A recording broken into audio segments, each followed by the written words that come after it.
세상 가장 높은 자리는 종종 가장 무거운 비극의 무게를 짊어지게 되는 법이죠. 한 나라의 운명을 손에 쥐었던 권력자의 마지막이 어째서 그토록 처참하게 역사에 기록되어야만 했을까요? 그 죽음의 이면에는 따리를 튼 뱀처럼 추악한 욕망과 배신이 들끓고 있었고, 거대한 시대의 파도는 한 개인의 삶을 속수무책으로 집어삼키고 있었습니다. 이것은 단순히 잊힌 과거의 기록을 들추는 것이 아닙니다.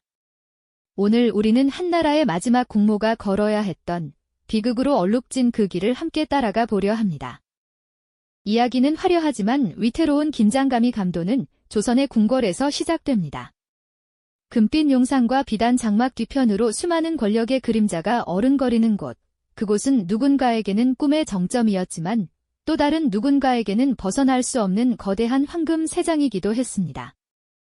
갓 성인의 문턱을 넘은 어린 소녀가 바로 이 눈부신 위험 속으로 자신의 운명을 던졌습니다. 그녀는 바로 이 나라의 새로운 왕비가 될 인물이었죠. 하지만 그녀가 마주한 현실은 결코 녹록지 않았습니다. 궁궐의 권력은 이미 한 사람의 손아귀에 단단히 쥐어져 있었기 때문입니다. 바로 살아있는 권력이자 시아버지였던 흥선대원군, 그의 강력한 존재감은 궁궐의 공기마저 지배하는 듯 했습니다. 젊은 왕비와 노회한 시아버지 사이에서는 보이지 않는 팽팽한 대립의 기류가 흐르기 시작했습니다. 화려한 연회가 열리는 순간에도 서로를 향한 날카로운 눈빛은 칼날처럼 부딪혔습니다. 문제는 그뿐만이 아니었습니다. 왕비를 그 자리에 앉힌 친정 가문의 세력 역시 그녀에게는 양날의 검과도 같았습니다. 그들은 왕비의 가장 든든한 버팀목이었지만 동시에 그들의 커져가는 야심은 왕비를 끊임없이 옥죄는 족쇄가 되어 돌아왔습니다. 왕비는 시아버지의 견제와 친정의 기대라는 두 개의 거대한 파도 사이에서 위태로운 배처럼 흔들릴 수밖에 없었죠. 이렇게 궁궐의 가장 깊은 곳에서는 훗날 거대한 비극을 불러올 씨앗들이 조용히, 하지만 아주 확실하게 뿌려지고 있었습니다. 모든 인물들의 미묘한 표정 변화 하나, 은밀하게 주고받는 귓속말 하나하나가 거대한 폭풍의 전조가 되고 있었던 겁니다. 아직은 누구도 알지 못했습니다. 이 모든 갈등의 씨앗이 싹을 틔우고 거대한 줄기로 자라나 결국 한 왕조의 명운을 통째로 뒤흔들게 되리라는 사실을 말이죠. 왕비는 이 거대한 운명의 소용돌이 한가운데에서 자신의 길을 개척해야만 했습니다. 그녀의 강인한 눈빛 속에는 미래에 대한 불안감과 함께 결코 꺾이지 않으려는 의지가 함께 담겨 있었습니다. 그러나 역사의 톱니바퀴는 이미 그녀의 의지와는 상관없이 예정된 파국을 향해 서서히 움직이기 시작하고 있었습니다. 그녀를 둘러싼 권력의 암투는 이제 궁궐의 담장을 넘어 격변하는 세계의 거친 파도와 만나게 될 운명이었죠. 그녀는 과연 이 모든 위기를 헤쳐나가고 자신의 자리를 지킬 수 있었을까요? 안타깝게도 시대는 그녀에게 그리 너그럽지 않았습니다. 왕비가 권력의 중심에 한 걸음 더 다가설수록 그녀를 향한 위협의 그림자는 더욱 짙고 어둡게 드리워지고 있었습니다. 조선의 마지막 국모가 마주해야 했던 권력의 속성과 그 비극적인 결말은 이미 이렇게 시작되고 있었습니다. 궁궐의 권력 지형도는 서서히, 하지만 분명하게 바뀌고 있었습니다. 시아버지인 대원군이 쥐고 있던 견고한 권력의 축이 미세하게 흔들리기 시작했던 거죠. 그 변화의 중심에는 바로 왕비가 있었습니다. 그녀는 더 이상 연약한 국모의 모습으로만 머무르지 않았습니다.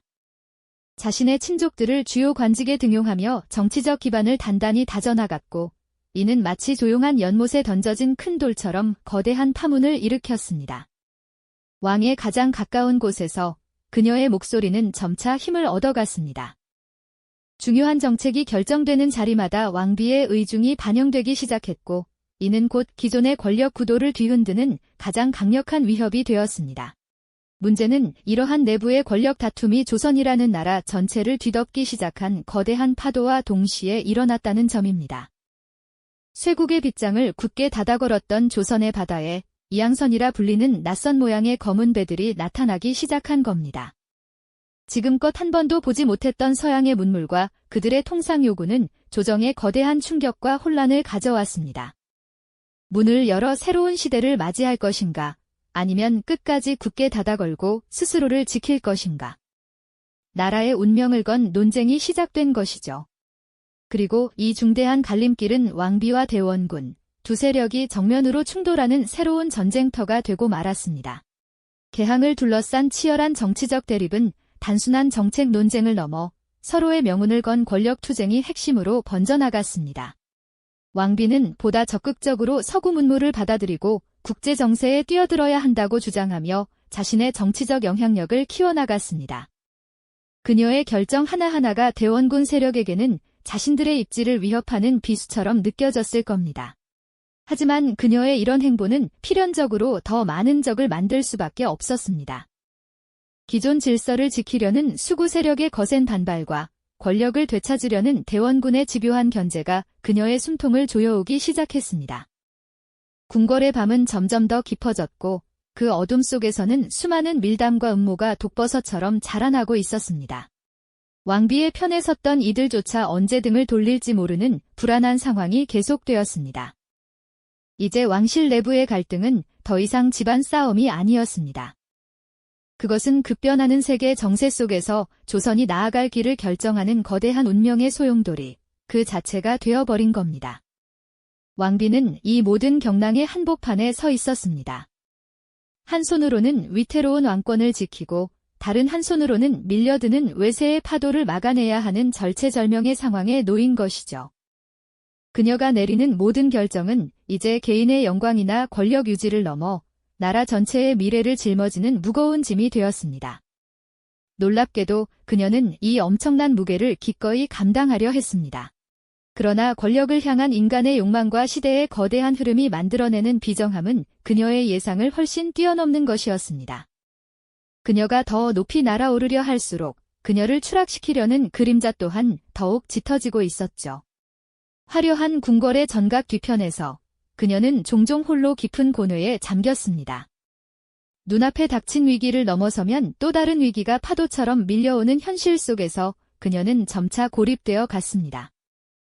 바깥 세상은 격변하고 있었고 궁궐 안에서는 보이지 않는 칼날들이 서로를 겨누고 있었습니다. 이 아슬아슬한 줄타기 위에서 그녀는 과연 조선의 운명을 어디로 이끌고 가려 했던 걸까요? 그녀가 꿈꿨던 조선의 미래는 과연 어떤 모습이었을지 이제 와서는 아무도 정확히 알 수 없습니다. 다만 확실한 것은 그녀가 선택한 길이 결국 피할 수 없는 파국으로 향하는 외로운 길이었다는 사실입니다. 시대의 비극은 바로 이 지점에서 싹트고 있었습니다. 한 나라의 국모가 자신의 의지로 국가의 운명을 개척하려 했지만 그 대가로 자신의 목숨을 포함한 모든 것을 걸어야만 했던 이 잔인한 현실 말입니다. 그녀를 둘러싼 위협은 이제 안과 밖을 가리지 않고 덮쳐오기 시작했습니다. 조선을 집어삼키려는 외세의 야욕과 왕좌를 차지하려는 내부의 음모가 뒤엉키며 거대한 비극의 서막이 오르고 있었습니다. 이 모든 갈등이 한꺼번에 폭발하는 그 순간 역사는 돌이킬 수 없는 상처를 입게 됩니다. 그리고 그 중심에는 언제나처럼 고독한 왕비가 홀로 서 있었습니다. 그렇게 응축된 모든 갈등은 예고도 없이 1895년 가을의 가장 깊은 어둠을 틈타 궁궐의 심장을 향해 폭발하고야 말았습니다. 고요한 새벽의 정적을 깨뜨린 것은 철그렁거리는 군화 소리와 섬뜩하게 번뜩이는 칼날들이었죠. 그들은 단순한 자객이 아니었습니다. 한 나라의 주권을 송두리째 짓밟기 위해 동원된 얼굴 없는 폭력 그 자체였습니다. 궁궐의 문은 너무나도 허무하게 뚫렸고 왕을 지켜야 할 시위대는 속수무책으로 쓰러져 나갔습니다. 낯선 언어로 외치는 고함과 비명이 뒤섞이며 한때 위험으로 가득했던 전각들은 순식간에 아비규환의 현장으로 변해버렸습니다. 이것은 전투가 아니라 일방적인 학살에 가까웠습니다. 그들의 목표는 오직 하나, 바로 왕비의 처소였습니다. 필사적인 궁녀들은 왕비에게 자신들의 옷을 입혀 필사적으로 피신시키려 했습니다. 칠흑 같은 어둠 속에서 왕비는 몇 안 되는 충신들의 호의를 받으며 미로 같은 궁궐 복도를 내달려야만 했죠. 한 걸음 뒤에서 들려오는 파괴의 소리는 마치 사신이 다가오는 발자국 소리처럼 심장을 조여왔습니다. 어떻게든 시간을 벌어보려는 충신들의 처절한 희생이 있었지만 그 시간은 너무나도 짧았습니다. 결국 운명의 순간이 찾아왔습니다. 왕비의 얼굴을 아는 내부의 협력자가 있었던 것일까요? 아니면 절체절명의 순간에 드러난 국모의 위험을 감출 수 없었던 탓일까요? 수십 개의 칼날에 포위된 채 왕비는 멈춰 서야 했습니다. 그 순간 그녀의 눈빛에는 공포가 아닌 차가운 분노와 경멸이 서려 있었다고 전해집니다. 자신을 끌어내려는 자의 손을 뿌리치며 그녀는 조금도 흐트러짐 없는 목소리로 국모로서의 존엄을 외쳤습니다. 하지만 야만적인 폭력 앞에 한 개인의 위험은 너무나도 무력했죠. 그들은 한나라의 왕비를 신하들이 보는 앞에서 무참히 시해하는 인류 역사상 유례를 찾기 힘든 만행을 저지르고 맙니다. 새벽의 여명을 기다리던 오코루의 창호지 위로 성광처럼 번뜩이는 칼날이 비치고 비단 옷자락이 속절없이 허공을 가르는 그 순간 한 시대의 빛이 꺼져가고 있었습니다. 이것은 단순한 죽음이 아니었습니다. 한 국가의 자존심이 갈갈이 찢기고 역사의 흐름이 강제로 뒤틀리는 비극의 절정이었습니다.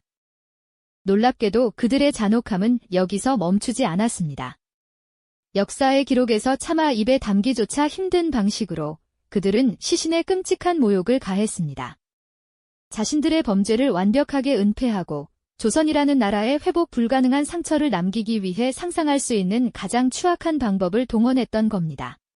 모든 것이 끝난 뒤 불길이 채 꺼지지 않은 경복궁의 새벽은 섬뜩한 고요함에 휩싸였습니다. 동이 트면서 드러난 참혹한 현장은 살아남은 자들의 넋을 잃게 만들었죠. 한나라의 심장이 멎어버린 그날의 새벽, 조선은 가장 깊고 어두운 상처를 입게 되었습니다. 이 끔찍한 비극은 과연 누가, 그리고 무엇을 위해 저지른 것이었을까요? 그 진실의 그림자는 여전히 역사의 한 페이지를 무겁게 짓누르고 있습니다.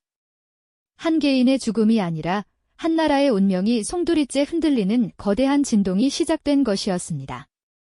궁궐의 새벽을 물들였던 그 끔찍한 비극은 조선이라는 국가의 심장에 치명적인 상처를 남겼죠. 왕을 지탱하던 마지막 기둥이 무너지자 조정은 방향을 잃고 표류하기 시작했습니다.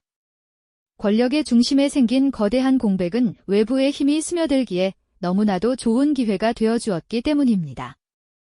놀랍게도 이 참혹한 사건 이후 조선의 정치는 이전과는 완전히 다른 양상으로 흘러가기 시작합니다. 마치 기다렸다는 듯이 열강들의 그림자는 더욱 짙고 노골적으로 궁궐 깊숙이 드리워졌습니다. 한 명의 왕비가 사라진 자리는 단순한 빈자리가 아니었습니다. 그것은 조선의 자주성과 존엄성이 무너져 내리는 균열의 시작점이었고 그 틈으로 거대한 파도가 걷잡을 수 없이 밀려들었습니다.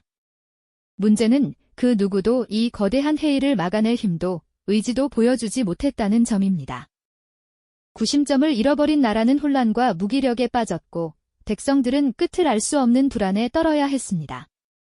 결국 조선의 운명은 더 이상 조선의 손에 있지 않았습니다.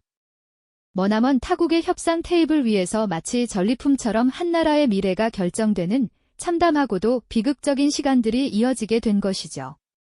그녀의 죽음은 한 시대의 종말을 알리는 비극적인 서곡이었습니다.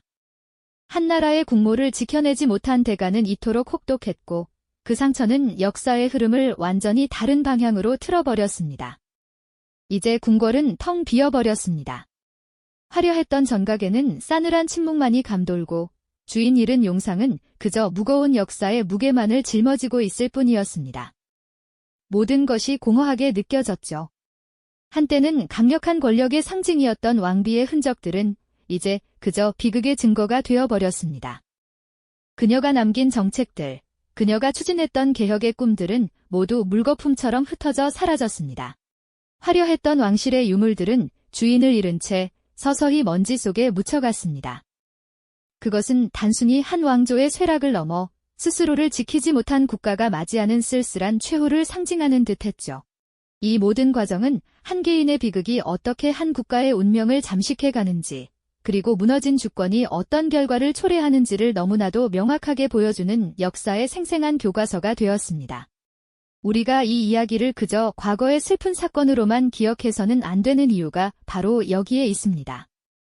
그녀의 삶과 죽음은 단순한 비극을 넘어 우리에게 너무나도 중요한 질문들을 던지고 있으니까요. 한 시대의 경랑 속에서 개인의 운명은 얼마나 무력할 수 있는지, 그리고 국가의 힘이란 과연 어디에서 비롯되는 것인지에 대한 근원적인 물음 말입니다.